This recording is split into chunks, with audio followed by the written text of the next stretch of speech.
सामाजिक जिम्मेवारी रही है वो है कि भगत सिंह और उनके साथियों के पूरे दस्तावेज को इकट्ठा करना और उस धरोहर को लोगों के सामने लाना, क्योंकि वो मेरे मदर जो थे बीबी अमर को, वो भगत सिंह से 3 साल छोटे थे, तो इसलिए वो जिम्मेवारी उन्होंने मुझे दी कि भगत सिंह को जानने से ही रिश्ता बनता है। तो इसलिए उन्होंने एक बहुत वो सीड जो है वो बो दिया, तो उसको जानने के लिए फिर मैंने जो भी उनके साथी थे, घर वाले थे, तो उसको जानने की समझने की कोशिश की है। सर, आप इस आंदोलन को कैसे देखते हैं और जिस मोड़ पर ये पहुंचा है, इसके बारे में आप कुछ कहना चाहें? देखिए, मैं ये समझता हूँ कि ये एक नई, वैसे तो 113 साल के बाद हिस्ट्री ने रिपीट किया है। भगत सिंह के चाचा अजीत सिंह, सूफी अम्बा प्रसाद, उन्होंने 1907 में पगड़ी संभाल जटा मूवमेंट चलाई थी और उसमें इस तरह का एका बिल्ट किया था और वो भी पीसफुल थी। लेकिन उस वक़्त ब्रिटिश को तीनों कृषि कानून जो हैं वो वापस लेने पड़े थे और उसमें जो था कि क्योंकि कमांडर इन चीफ ने बता दिया है, क्योंकि उनको तो यहाँ से एग्ज़ाइल कर दिया गया था लाला लाजपत राय के साथ, लेकिन उसने कहा कि मैंने फ़ौजों में देखा है कि किसानों के बच्चे फ़ौजों में बैठे हुए हैं और उनमें जो मतलब निराशा आ रही है वो हमें 1857 में तो बच गए थे, 1907 में नहीं बचे। तो वो प्रभाव जो है, और जब ये मूवमेंट शुरू हुई तो उसके सामने भी था कि मतलब चाचा अजीत सिंह ने एक मूवमेंट चलाई थी, 9 महीने के बाद कामयाब हुई थी। तो एक तो वो है। एक दूसरी जो बहुत ही बढ़िया चीज़ जो कभी गुरु गोविंद सिंह जी ने कहा था कि कभी अकेले फैसले नहीं लेना। उन्होंने कहा था कि मैं 5 आदमी चुन रहा हूँ, तो जब 5 बैठ के फैसला लेंगे तो वो ठीक फैसला होगा। तो अब इसमें तो 475 लोग जो हैं वो कब बैठ के फैसला लेते हैं। और ये जो न्याय कल्चर के व्यक्तिवादता से सामाजिक की तरह मूवमेंट है, ये एक बहुत बड़ी मतलब हिस्टोरिक चीज़ है और इसने हमारे गांव में भी इफ़ेक्ट किया है। तीसरा इसका इफ़ेक्ट हुआ है कि हमारी महिलाओं ने, और ख़ास तौर पर हरियाणा की महिलाओं में, अभी मैं ईस्टर्न वेस्टर्न यूपी में भी देख रहा था, वहाँ भी वो निकल रही हैं, क्योंकि वो क्राइसिस उनके सिर पे है। तो पहली दफ़ा उनको आवाज़ मिली कि वो भी क्राइसिस को एड्रेस करें, क्योंकि एग्रेरियन क्राइसिस है। ये 3 कानून तो वो अपनी मर्ज़ी से लाए थे, मर्ज़ी से ले गए। और मैं आज भी बात कर रहा था कि वो कहते हैं मैंने बड़ी तपस्या की। मैं क्या, एक्चुअली तपस्या नहीं की, उन्होंने कॉरपोरेट के नाम पे माला फेरी थी। तो माला तपस्या नहीं होती, तपस्या हमारे किसानों भाइयों बहनों ने की। तो इसलिए ये एक मतलब अभी क्योंकि पी साईनाथ में साथ थे तो वो सारे इकट्ठे थे, हम कल भी इकट्ठे थे। तो एक बात हम कर रहे थे कि इसका एक प्रभाव जो है सामाजिक तौर पे वो बहुत गहरा होगा, क्योंकि एक नया कल्चर जो कॉरपोरेट कल्चर और कैपिटलिज्म का कल्चर व्यक्तिवादता का है, उसको इसने ब्रेक किया है। और नौजवानों ने जिस तरह अपनी ड्यूटियां संभाली और उनको एक मतलब मौका मिला है कि वो कर सकें, तो उससे लगा कि शायद भगत सिंह का जो 1924 का एक्सपेरिमेंट है, क्योंकि भगत सिंह की जो सबसे पहली, वो जब 17 साल के थे तो 1924 में उन्होंने कहा था कि क्राइसिस को डील करने के लिए एक नौजवान लहर होनी चाहिए, जिसका आधार पहला ये होगा कि वो नौजवानों के दिमाग से धार्मिक जो मतलब है बना हुआ वो ख़त्म हो, और दूसरा जो है कि जो जात पात के नाम पे मतलब हम इंसाफ नहीं कर रहे, तो वो कम से कम नौजवान उसको मांगे। और तीसरा उन्होंने कहा था कि जब लोग कारण समझने लग जाएंगे, वो विज्ञान है। विज्ञान का मतलब है कि जो हो रहा है उसका कारण समझिए। जब आप कारण समझने लग जाएंगे तो फिर आप उसको ठीक कर सकते हैं। और चौथी डिमेंशन जो उन्होंने दी थी कि असल लड़ाई जो है वो अंग्रेज़ के निकालने की नहीं है, वो यहाँ की इनइक्वालिटी की है। और मैनिफेस्टो में उन्होंने, नौजवान भारत सभा के मैनिफेस्टो में लिखा कि हमारा स्वराज जो है वो 99% लोगों के लिए है, 99% लोगों की शमूलियत से है।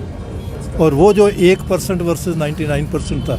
और जब पिकटी ने कुछ 2 साल पहले कहा कि भारत में 20वें दहाके में जो इनइक्वालिटी थी वो 2016 में है, तो इसका मतलब कि हम उसी क्राइसिस को डील कर रहे हैं। और उसका उन्होंने कहा कि इसका जवाब एक वैज्ञानिक तरीका जो है वो समाजवाद है।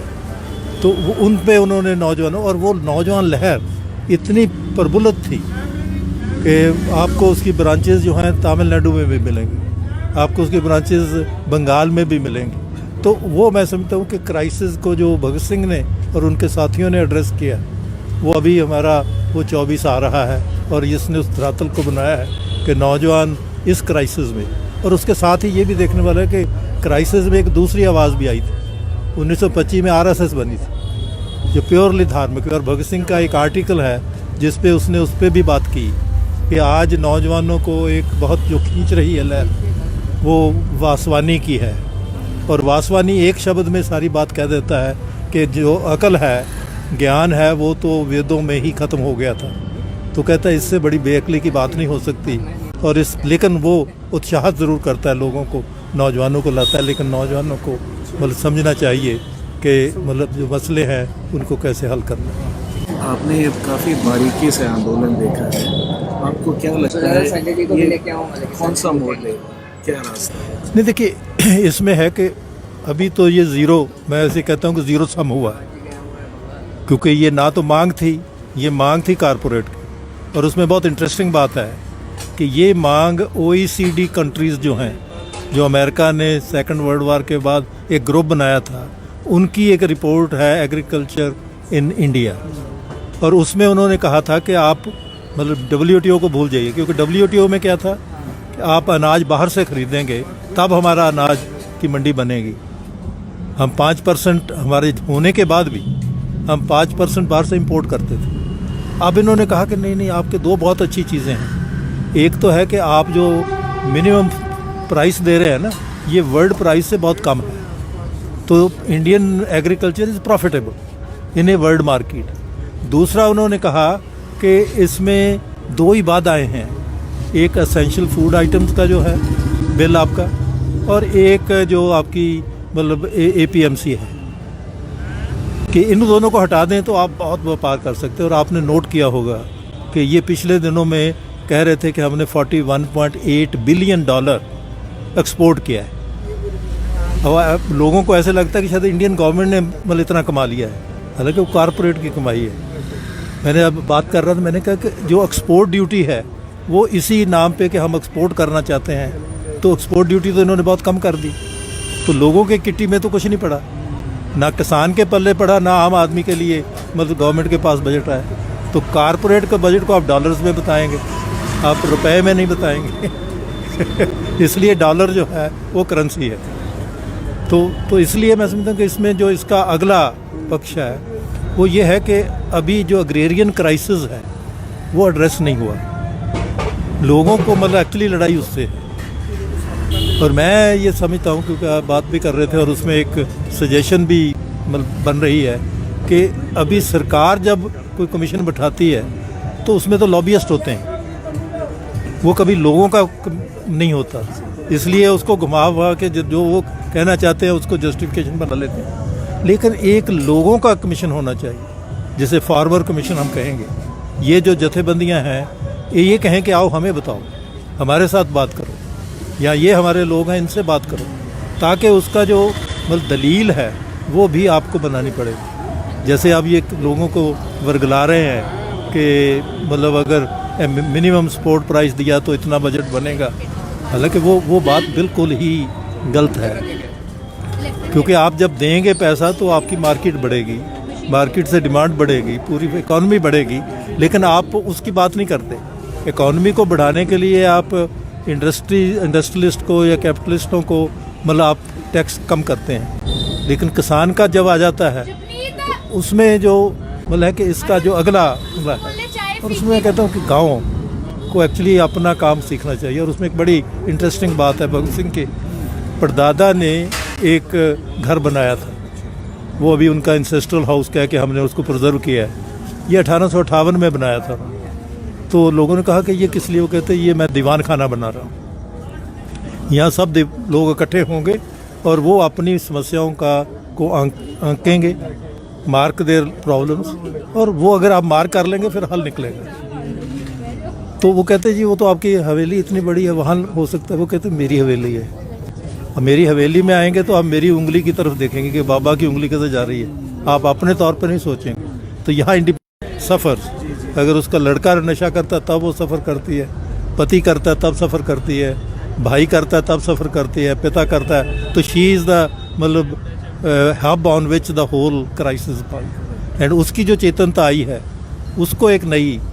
और आखिरी बात मैं ये कहता हूँ कि एक्चुअली हर मूवमेंट, अगर मैं हिस्ट्री देख रहा था कि 1907 की मूवमेंट आई, उसके बाद गदर पार्टी की मूवमेंट उससे निकली। गदर पार्टी की मूवमेंट ने जो इम्पेटस दिया, उससे आपका जलियांवाले बाग में जो लोगों की एकता हुई कि आप रामनवमी जो है वो हिंदू सिख मुसलमान इकट्ठे मना रहे हैं 1919 में। और उसके बाद आपकी मूवमेंट लगातार, तो एक लहर के बाद दूसरी लहर वो एक धरातल बनाती। अब इस लहर ने एक बहुत अच्छा सामाजिक धरातल बना दिया है। और मैं कहता हूँ कि ये हम तो किसान हैं, एक ज़मीन बना दी है, अब इसमें आप बीज बो लीजिए, जो नए बीज हैं उसमें उगेंगे। देखिए मतलब कि ये प्रेशर अगर लूज़ कर जाएंगे तो वही वो चाहते हैं। और ये आपको ये पूरे साल में कितनी कोशिशें की हैं, वो जो कहता है मैंने बहुत मतलब आपको समझाने की कोशिश की, वो साम दाम दंड भेद सभी यूज़ किए, यहाँ तक कि मतलब उन्होंने ये भी शरारत की कि यहाँ बम चला दिया जाए। मतलब बहुत कोशिशें की। लेकिन अभी मैं लखीमपुर था, मैंने कहा कि कुदरत आपके साथ है। अगर आप मतलब जो गुरुओं ने भी कहा है कि अगर आप सच्चाई की लड़ाई लड़ रहे हैं तो कुदरत भी आपकी मदद करे। और लखीमपुर में यही हुआ। इनका ये था कि हम तो हिट करके रन कर जाएंगे, हिट एंड रन वाला था, लेकिन आगे से बस आ गई।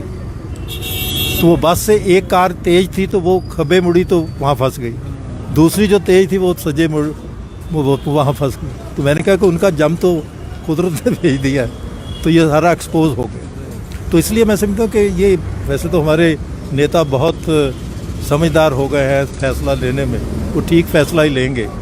लेकिन ये है कि प्रेशर कैसे बनाना है, लेकिन इसके साथ ही जो गांव है उसको मजबूत करना भी बहुत ज़रूरी है।